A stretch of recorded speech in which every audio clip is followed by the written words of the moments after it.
February 24, 1944.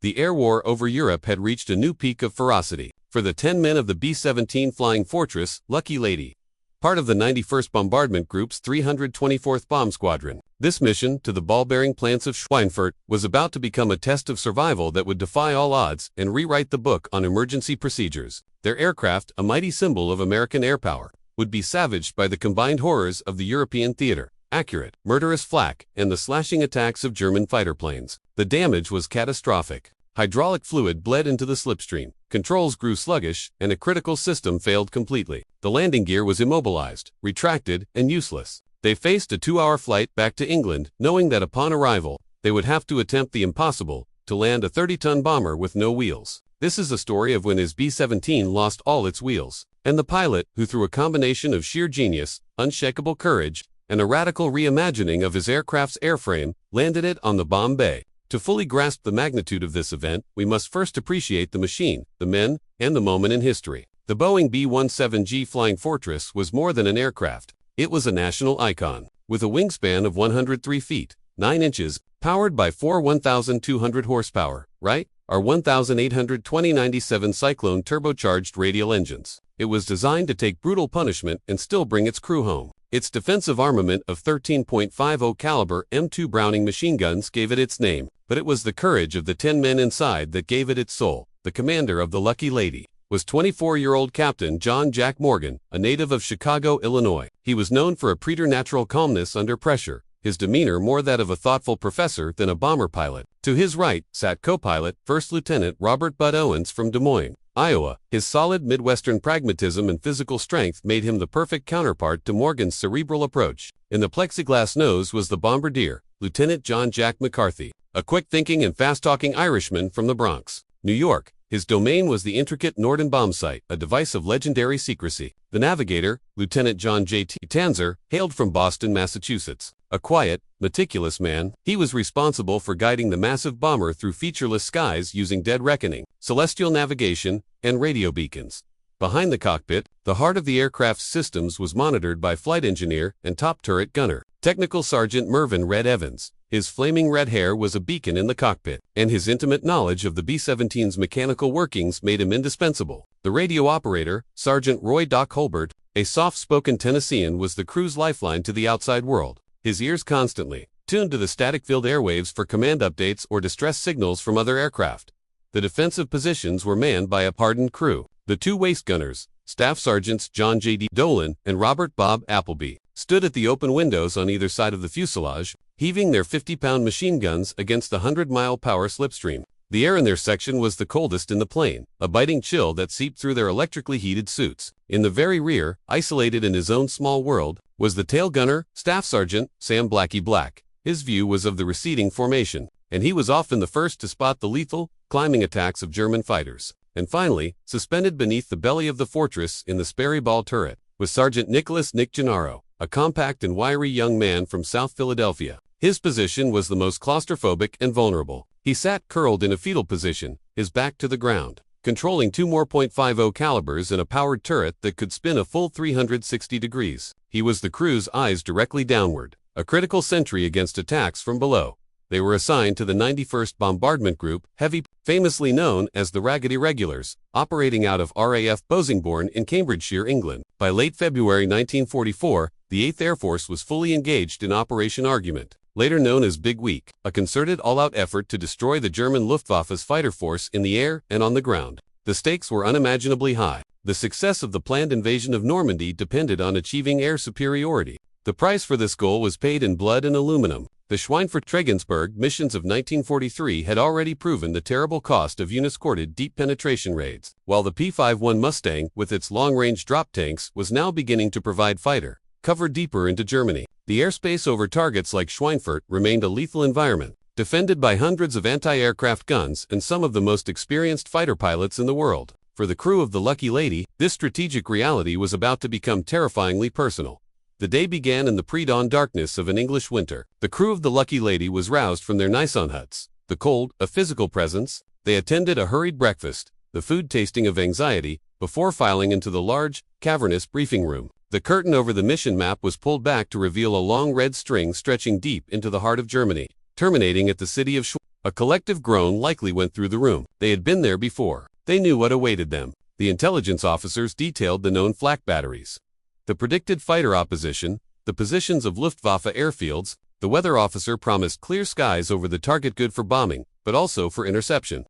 The chaplain said a prayer, his words a comforting but sobering reminder of the day's perils. By 0700 hours, they were at the hardstand, performing the pre-flight check on their fortress. Serial number 423-1767.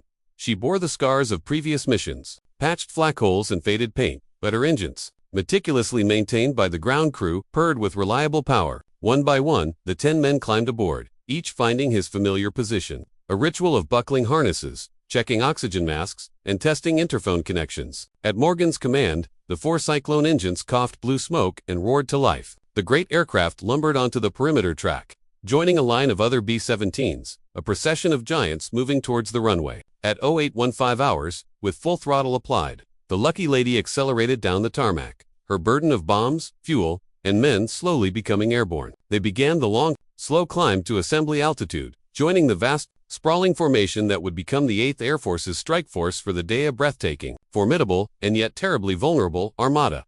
The flight across the channel was deceptively peaceful. The white-capped waters below gave way to the coastline of occupied Europe near 1000 hours. Almost immediately, the first tentative puffs of black smoke began to appear around the formation flak. The Germans were ranging them, their 88mm and 105mm guns firing into a predetermined box of sky, calculating the altitude and speed of the bomber stream. Initial flak at 10 o'clock, looks light, Morgan would have reported over the interphone, his voice a studied calm. But as they pressed inland, the flak intensified. By 10:30 hours, as they approached the initial point for the bomb run, the sky ahead turned into a solid, black wall of exploding steel. This was the flak alley they had been briefed on. The plane began to buck and shudder violently with each concussive blast. The sound was a unique combination of a thunderclap and tearing canvas. Shrapnel rattled against the fuselage like deadly hail. A single, well-placed burst could shred a wing, detonate a fuel tank, or tear the crew to pieces.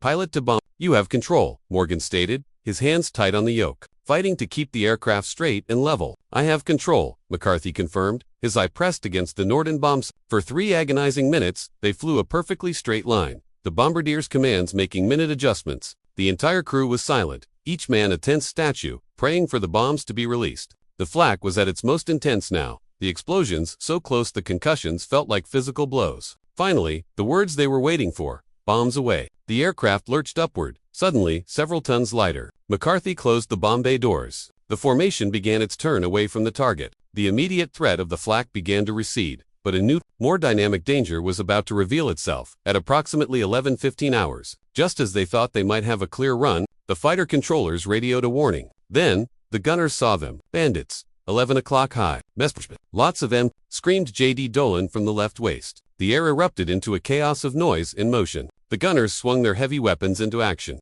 The interphone became a chaotic chorus of shouted warnings and confirmations. "Fighter, at 3 o'clock level. I see him. He's coming around. I'm on him." The deep, throaty roar of 10.50 caliber machine guns filled the air inside the Lucky Lady, the empty brass casings already beginning to pile up on the floor. Tracers from the American guns laced the sky in orange lines, seeking their targets, while the brighter, faster streaks of German 20mm cannon fire reached out towards the bombers.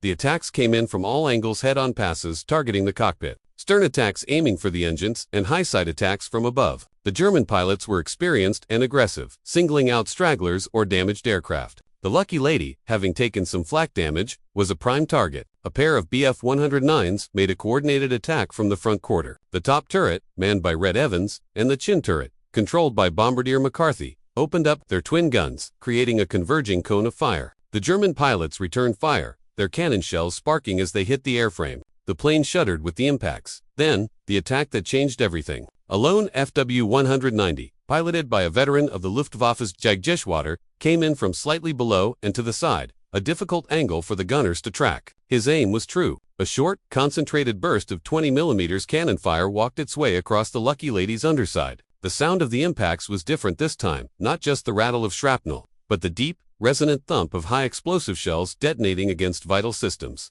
The plane jolted violently. Almost instantly, Red Evans's voice, sharp with alarm, cut through the interphone. "Skip, we've got a major problem. Hydraulic pressure is dropping fast. We're losing it all." Warning lights flickered on Morgan's instrument panel. He immediately reached for the landing gear lever and cycled it. There was no response, no change in the pressure gauge, which was now reading 0. Co-pilot to pilot, trying manual crank, Owens announced, his voice strained. He unlatched the emergency hand crank for the main landing gear and began turning it with all his might. The crank was notoriously difficult, even under ideal conditions. He cranked until his face was red and the muscles in his arms burned. But the gears were jammed, the mechanisms likely bent or shattered by the cannon fire. Waste to pilot. Bob Appleby's voice came through, grim and definitive. I can see the damage. Skip.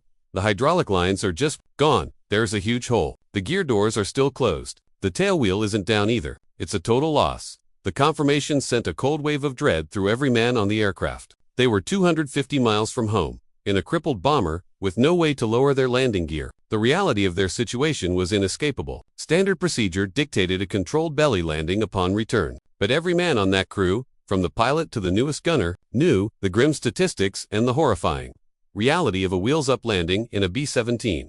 The aircraft would skid on its belly, the fuselage tearing apart, fuel lines rupturing, and the resulting sparks almost certainly igniting a catastrophic fire. And for Nick Gennaro, trapped in the ball turret just inches from the ground, it was a death sentence. There was no mechanism to retract the turret in flight for an emergency landing. He would be the first point of contact, crushed instantly against the runway. The mood inside the aircraft shifted from the frantic adrenaline of combat to a cold, heavy, and silent dread. They had survived the target, only to be handed a delayed death sentence. The 2-hour flight back to the English coast was an eternity of grim anticipation. The initial adrenaline of the fighter attack had faded, replaced by a gnawing, stomach-churning anxiety. Morgan ordered the crew to lighten the aircraft as much as possible. They began jettisoning everything that wasn't essential for the flight home. The remaining ammunition belts for the machine guns were thrown out of the waist windows, thousands of rounds tumbling into the sky. Damaged equipment, the flak suits that were now more of a burden. Even the Norden bomb sight was secured in its crash-proof case. Every pound shed was one less pound of kinetic energy that would need to be dissipated on the runway. The radio operator, Doc Holbert, sent a continuous alerting air-sea rescue of their position and condition in case they were forced to ditch in the channel. The silence on the interphone was heavier than the flak had been. Each man was locked in his own private world of fear and resignation. They had time to think, to imagine the impact, the screech of metal, the fireball. They thought of their families, of the letters they had written that morning. For Nick Gennaro, isolated in his plexiglass bubble beneath the plane, the situation was particularly torturous. He could see the world passing below him, the fields and rivers of occupied Europe, the whitecaps of the English Channel. He was a spectator to his own approaching doom, with absolutely no control over his fate. He could only listen to the tense, clipped conversations on the interphone and wait. When the white cliffs of Dover finally emerged from the haze, a new kind of tension took hold. This was it, the point of no return. Morgan keyed his mic, his voice betraying no trace of the immense pressure he was under. Basingbourn Tower, this is Lucky Lady, serial 4-2-3-1-7-6-7. We are declaring a full emergency. Repeat, full emergency. Hydraulic system destroyed. Main and tail landing gear inoperative. We are coming and will request all emergency services and a clear runway. The message was received in the Basingbourn control tower with a wave of cold professionalism mixed with horror. The controller's response was immediate. Roger, Lucky Lady, we copy your emergency. The field is yours. Fire and rescue are rolling now. Good luck. Across the airfield, the scream of sirens shattered the afternoon calm. Fire trucks, their red lights flashing, and ambulances raced from their stations, taking up pre-designated positions along the edges of the main runway. The crash crews, clad in asbestos suits, prepared for the worst. The news spread through the base like wildfire. Ground crews, mechanics, and other airmen who had just landed from the mission abandoned their posts and gathered on the hardstands, their faces a mixture of hope and horror. They watched as the wounded bird, its propellers feathered on 2 engines to reduce torque on final approach, made a wide, slow, and agonizingly deliberate turn onto its final approach path. Inside the Lucky Lady, Morgan gave the final commands. Crew, assume crash positions. I say again, brace for impact. This is it. The men unbuckled their harnesses and moved to their designated spots along the main wing spar, the strongest point in the fuselage. They assumed the position, backs against the spar, knees bent, hands locked behind their heads. It was a posture of surrender to physics, a final act of faith in their pilot and their aircraft. The roar of the 2 remaining engines was the only sound, a monotonous drone that underscored their isolation. All except for Nick Gennaro. He remained in the ball turret, having rotated it so the guns were pointing straight down, theoretically offering a few more precious inches of clearance. He pulled his knees tighter to his chest, a futile gesture, and closed his eyes. The final approach was a masterclass in precision and nerve. Morgan and Owens worked in perfect, silent synchrony. Owens called out the vital signs, his voice a steady metronomic counterpoint to the rising tension. Airspeed, sinking rate 400 feet per minute. Altitude 1,500, 250. Morgan's hands were locked on the yoke, his knuckles white, his eyes fixed on the end of the runway. He lowered the flaps in stages, careful not to induce a stall. The runway, which from a distance had looked like a welcoming gray ribbon, now looked impossibly narrow and hard, a slab of unforgiving concrete. The fire trucks trailed them down the runway, keeping a cautious distance, their crews knowing they might be rushing into an inferno at any second. At 500 feet, Morgan began to reduce power on the two remaining engines. The noise level dropped precipitously. At 200 feet, he feathered the props. An eerie, whistling silence descended upon the aircraft, broken only by the rush of wind over 1,000 shrapnel holes. They were now a silent, 30-ton glider, committed to a landing that no one believed could be survived. What the 9 braced crew members did not know was that their pilot had spent the entire return flight not in resignation, but in furious, calculated thought. He had rejected the doctrine of the belly landing the moment he understood it meant the certain death of Nick Gennaro and the probable destruction of them all. His eyes had scanned the interior of the cockpit, the diagrams in his mind, searching for an answer. And then he had found it. It was radical, unproven, and existed in no pilot's manual. The Bombay doors themselves were flimsy, thin aluminum designed for flight, not impact. But the structure they were attached to was not. The central feature of the B-17's fuselage was a massive, girder-like main longeron that ran the entire length of the aircraft, passing directly through the Bombay. This was the backbone of the fortress, an immensely strong I-beam designed to handle immense stress. Morgan's plan was to ignore the belly and instead use this central spine as a skid. He would hold the nose at an extremely high angle of attack, a full stall landing, and let this strong central beam take the initial impact and bear the brunt of the slide. It was a theory born of desperation and a deep, intuitive understanding of his aircraft's engineering. The risks were astronomical. The attitude required was on the very knife edge of the aircraft's flight envelope. If he held the nose too high, even for a second too long, the aircraft would stall, drop a wing, and cartwheel across the runway in a catastrophic disintegration of fuel and fire. If the nose was too low, the engines and cockpit would be the first points of contact, digging into the concrete and triggering the same fatal tumble. He was attempting to land the aircraft on a surface no more than a foot wide, a target he could not even see. It was the ultimate test of a pilot's feel for his machine. As the runway threshold flashed beneath them, Morgan began his maneuver. "Here we go," he said, his voice quiet, almost to himself. He pulled back steadily, firmly on the control yoke. The nose of the massive bomber began to rise, the horizon disappearing, replaced by the sky. The airspeed bled off rapidly. The stall warning horn began to blare, a shrill, insistent screech that was the sound of impending disaster. Morgan ignored it, his focus absolute. He held the yoke back, keeping the aircraft in the precarious, mushing descent. The co-pilot, Owens, braced himself against the instrument panel, his eyes wide, trusting his pilot completely. The lucky lady hung in the air for one last, seemingly infinite second, a silent, graceful giant poised on the brink of destruction. Then impact. The sound was unlike anything any of them had ever heard. It was not a scrape, but a shrieking, tearing, metallic scream as the closed Bombay doors were instantly shredded and vaporized. A blinding, terrifying torrent of white-hot sparks erupted from beneath the aircraft, shooting out in 2 great rooster-tailed sheets of fire that completely engulfed the fuselage for a moment, making it look as though the plane had been consumed by an explosion. The central longeron met the concrete with a jolt that slammed through the airframe, a shockwave that felt like the hand of God itself had smacked the plane. Inside, the crew was thrown violently against their harnesses and the spar. The noise was deafening, a hellish, grinding, roaring cacophony that consumed all other senses, vibrating through their bones and teeth. They were sliding, trapped inside a comet of their own making, surrounded by fire and the scream of dying metal. Morgan and Owens fought the controls, their muscles straining against the forces trying to drag the wreck off the runway. They used rudder and ailerons to maintain directional control, their actions a combination of skill and raw force. For over 1,500 feet, the lucky lady plowed down the runway, a spectacle of fire and noise that held the watching ground crews in a state of horrified, mesmerized awe. The shower of sparks gradually diminished as the aircraft's speed decayed, the terrible noise lowering in pitch from a scream to a groan. Finally, with a long, shuddering, groaning protest of tortured metal, the lucky lady slid to a stop, tilted slightly to one side. Shrouded in a cloud of smoke and dust, an unnerving profound silence fell. It was broken only by the pinging and ticking of superheated metal cooling rapidly, and the frantic, approaching wail of the fire truck and ambulance sirens. Inside the wrecked fuselage, the silence was broken by Morgan's voice, strained but controlled. "Report in.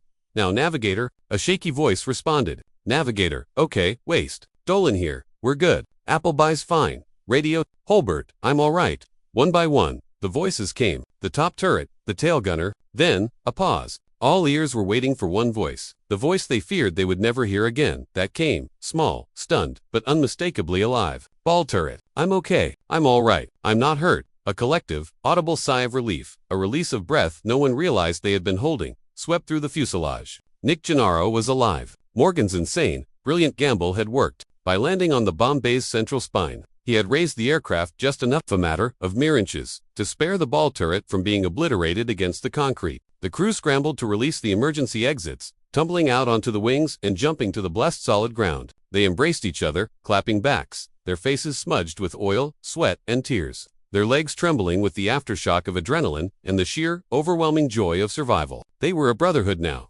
forged in a shared experience that transcended any other. The subsequent inspection of the Lucky Lady revealed the full extent of the miracle. The entire underside of the bomber was torn open, a gaping wound from the radio room back past the waist guns. The bomb bay was a mangled cavity, the central longeron visibly ground down but crucially intact. It had done its job, acting as a sacrificial keel, absorbing the incredible forces of the slide and protecting the pressurized cabin where the crew resided. The fire crews, arriving with foam and water, found no fire. The fuel tanks, miraculously, had not ruptured. Every single one of the 10 crewmen survived with only minor injuries, bruises, cuts, and cases of severe shock. It was, by any measure, a deliverance. For his extraordinary achievement, superb airmanship, and valorous conduct in the face of almost certain death, Captain John Morgan was awarded the Distinguished Flying Cross. The official citation specifically highlighted his innovative and courageous decision to utilize the structural strength of the bomb bay as a landing skid, a tactic that saved his entire crew and would be studied for years to come. While the other crew members did not receive individual medals, their collective bravery and discipline under the most extreme duress were recognized within the group. They were given a few days of rest, and, remarkably, most of them chose to return to combat duty, flying more missions before their tour was complete. The story of the Lucky Lady became an instant legend, not just within the 91st Bomb Group, but throughout the entire 8th Air Force. It was a story passed down in briefing rooms and officers' clubs, a beacon of hope that demonstrated that even when technology failed and procedure offered no answers, human courage, ingenuity, and a cool head could still cheat death. The aircraft itself, a testament to the ruggedness and resilience of the B-17 design, was eventually repaired by the skilled ground crews at base. It was returned to service, flying more missions over Europe before the war's end. This was a fitting second life for a plane, and a crew that had stared into the abyss and, through an act of unparalleled airmanship, had flown away. The event stands as one of the most remarkable feats of aviation survival in the history of aerial warfare. This was just one of countless untold stories from the Second World War, a story of a single pilot, a single crew, and a single, impossible decision that defied the odds and defined heroism. Subscribe to World War II Mystery as we continue to bring these forgotten chapters of history back to life.